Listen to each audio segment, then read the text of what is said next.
Salam guys, hari ini kita akan tengok jenama motosikal lokal yang makin menyerlah di Malaysia iaitu Avita. Anda mungkin pernah dengar atau mungkin ini pertama kali. Dalam video ini kita akan bongkar dari mana asal Avita. Adakah kualitinya bagus, berbaloi ke beli dan bagaimana dengan spare part. Okey, jom.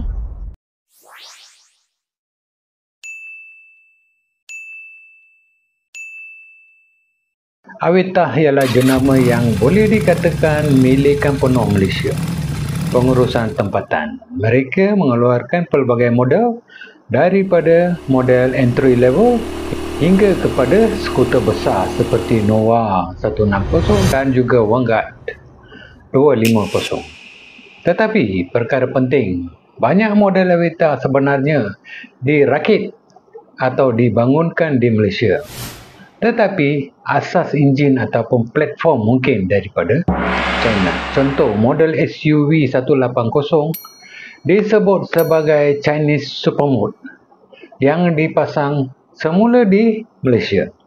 Jadi ini bukan jenama asing yang besar seperti Honda ataupun Yamaha, tetapi pemain tempatan yang agak agresif.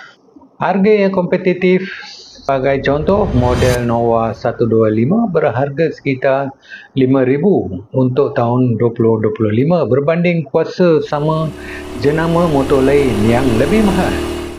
Usaha selepas jualan iaitu perkhidmatan selepas jualan Avita melancarkan program Avita Care on Wheels dan memperkukuhkan rangkaian servis dan juga spare parts. Tapi ada beberapa perkara yang perlu anda tahu sebelum bertindak. Kerana jenama ini masih lagi baru, lebih kecil jika dibandingkan dengan gergasi Jepun. Spare parts mungkin belum sebesar dan juga semudah jenama besar.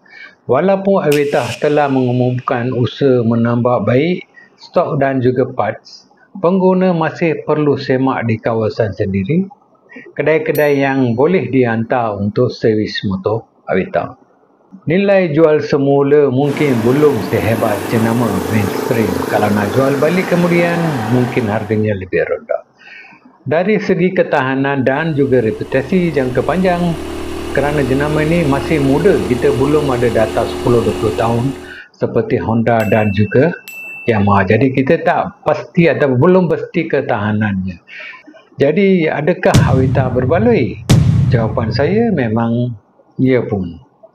Kalau anda mahukan motosikal atau skuter dengan harga berpatutan, sokongan tempatan, reka bentuk dan pilihan model yang moden, dan anda bersedia untuk mungkin kompromi sedikit dalam aspek parts dan juga stok servis berbanding jenama yang besar.